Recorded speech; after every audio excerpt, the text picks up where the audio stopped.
जब कोई कंप्लेंट या एफआईआर आप पे होती है, बाद में जब चार्जशीट फाइल होती है, तो कॉम्पिटेंट क्रिमिनल कोर्ट में आपके खिलाफ एक ट्रायल चलती है। अगर ड्यूरिंग द ट्रायल अगर कोई कॉम्प्रोमाइज़ हो जाए या सेटलमेंट हो जाए कंप्लेनेंट से, तो हो सकता है कोर्ट आपको एक्विट कर दे, या आपके केस में अगर मेरिट्स हैं या आपके केस में दम है तो हो सकता है कोर्ट आपको एक्यूज ना माने और एक्विट कर दे। लेकिन अब सवाल ये उठता है कि अगर आपको किसी कोर्ट में आपकी कोई ट्रायल चल रही है या कोर्ट ने अगर आपको एक्विट कर दिया है और उस समय अगर आप कोई सरकारी जॉब के लिए अप्लाई करना चाहते हैं या अगर आपके पास कोई गवर्नमेंट जॉब है, तो उस क्रिमिनल ट्रायल का या उस कन्विक्शन या उस एक्विटल का आपके सरकारी जॉब पे क्या फ़र्क पड़ सकता है, वो जानेंगे आज हम इस वीडियो में डिटेल लॉ के साथ। और आपको बताएंगे सुप्रीम कोर्ट के एक रिसेंट जजमेंट के बारे में, जहां सुप्रीम कोर्ट ने इस पर डिटेल पे डिस्कस किया है। इस वीडियो को अंत तक देखिए क्योंकि हो सकता है ये वीडियो आपके बहुत काम आएगा। शुरू करते हैं आज का ये खास वीडियो।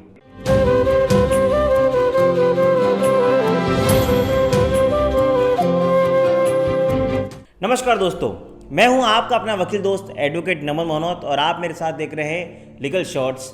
इस चैनल को सब्सक्राइब कर लीजिए, लाइक बटन दबा दीजिए और इस वीडियोस को उन लोगों तक शेयर कीजिए जिनको इनकी जरूरत है। वीडियो शुरू करने से पहले एक और जरूरी अनाउंसमेंट, अगर आपके जीवन में कोई भी कानूनी समस्या है या आप हमसे कोई ओपिनियन लेना चाहते हैं तो मैं नीचे लिंक दे रहा हूँ, उस लिंक पे क्लिक करके आप मुझ तक या मेरी टीम तक पहुंचकर घर बैठे आप किसी भी कानूनी समस्या का समाधान पा सकते हैं। खैर, अब हम आते हैं आज के इस वीडियो पे, जहां हम बात कर रहे हैं कि आपकी जो ट्रायल चल रही है या जो ट्रायल में अगर आप एक्विट हो गए हैं तो उसका सरकारी जॉब पे क्या असर पड़ेगा।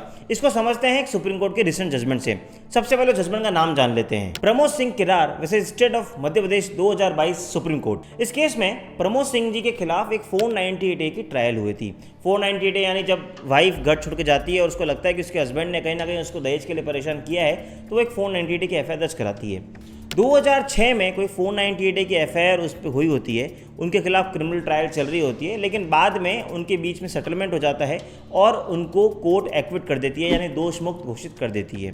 अब कुछ साल बाद वो 2014 में पुलिस कांस्टेबल की जॉब के लिए अप्लाई करते हैं। जब भी आप कोई भी गवर्नमेंट जॉब के लिए अप्लाई करते हैं तो वहाँ एक वेरिफिकेशन फॉर्म भी होता है। उस फॉर्म में ये अक्सर एक क्वेश्चन कॉमन होता है कि क्या आपके खिलाफ कोई क्रिमिनल ट्रायल चली है या नहीं है। जब वो क्वेश्चन का आंसर देते हैं तो बोलते हैं जी हाँ, मेरे खिलाफ क्रिमिनल ट्रायल चली है लेकिन मैं इसमें एक्विट हो गया हूँ। वो वेरिफिकेशन फॉर्म गवर्नमेंट को सबमिट कर देते हैं।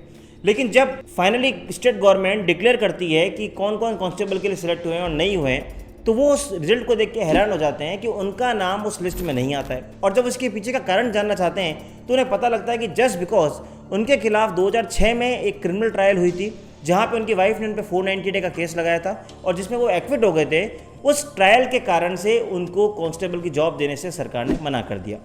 इस बात से व्यतीत होकर वो पहुंचते हैं हाई कोर्ट।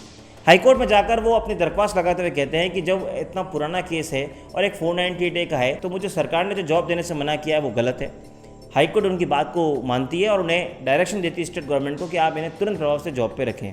सरकार इस ऑर्डर से व्यथित होकर एग्रीव्ड होकर पहुंचती है division bench of high court में। दोस्तों, आपको मैं बता दें कि जब किसी पर्सन की रिट डिसमिस होती है, चाहे वो पर्सन पिटिशनर भी हो या गवर्नमेंट भी हो, तो उसकी अपील लाई करती है डिवीजन बेंच में। और जब स्टेट गवर्नमेंट डिवीजन बेंच में पहुंचती है तो Avtar Singh versus union of India, जो सुप्रीम कोर्ट का लैंडमार्क जजमेंट था, उस पर रिलाई करके आर्ग्यू करते हैं कि क्रिमिनल एंटीसीडेंट अगर किसी पर्सन के हैं, वो भले ही एक्विट हो जाए, उससे कोई फर्क नहीं पड़ता क्योंकि ultimately it depends on the employer. ये एक एम्प्लॉयर यानी जो स्टेट गवर्नमेंट है, यानी जो जॉब दे रहा है, उसके डिस्क्रिप्शन पर डिपेंड करता है कि वो किसी ऐसे पर्सन को जॉब दे या नहीं दे। और इस कंडीशन में किसी भी पर्सन को या इनफैक्ट जुडिशरी भी इंटरफेयर नहीं कर सकती। Division bench of high court state government की बात को अलाउ कर देती है, उनकी बात को मान लेती है और ये कहती है कि यस, आप सही कह रहे हैं, स्टेट के पास ये पूरा डिस्क्रिप्शन है कि ऐसे पर्सन को जॉब नहीं मिलना चाहिए। यानी वो जो सिंगल बेंच का जो हाई कोर्ट का ऑर्डर होता है इसको सेट कर देते हैं। यानी जो प्रमोद सिंह को जो जॉब मिली होती है कांस्टेबल की, वो वापस उनसे छीन ली जाती है। अब प्रमोद सिंह पहुंचते हैं सुप्रीम कोर्ट।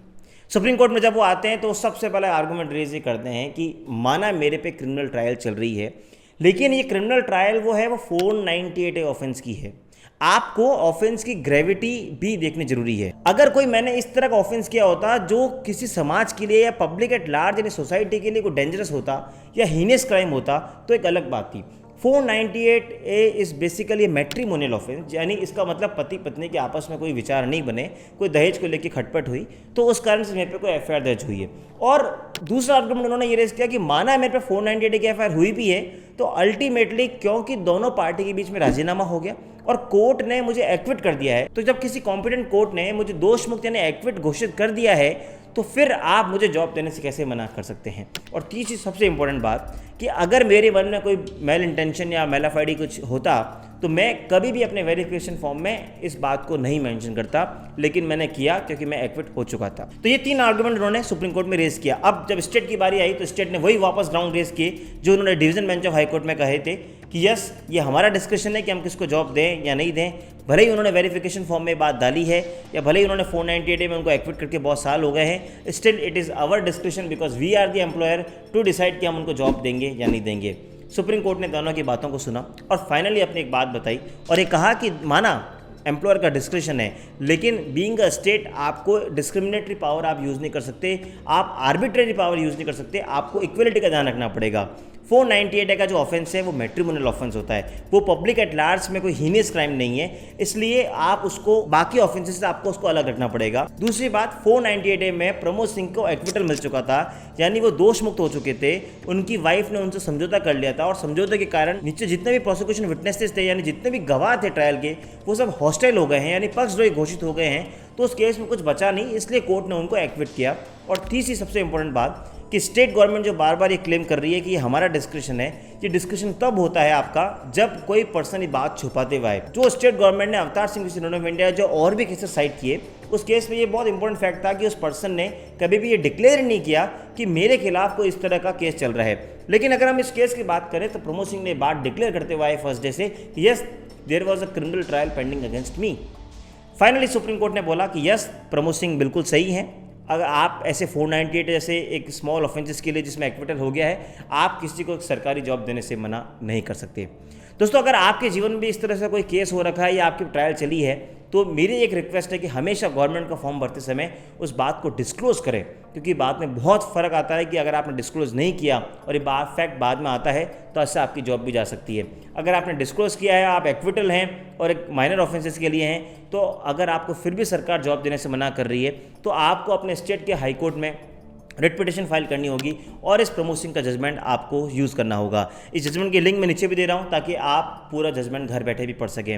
मुझे पूरी उम्मीद है कि आपको आज का ये वीडियो पसंद आया होगा। फिर भी कोई डाउट या समस्या रह गई हो, नीचे लिंक दे रहा हूं, मुझ तक या मेरी टीम तक बात करके आप घर बैठे अपनी समस्या का समाधान पा सकते हैं।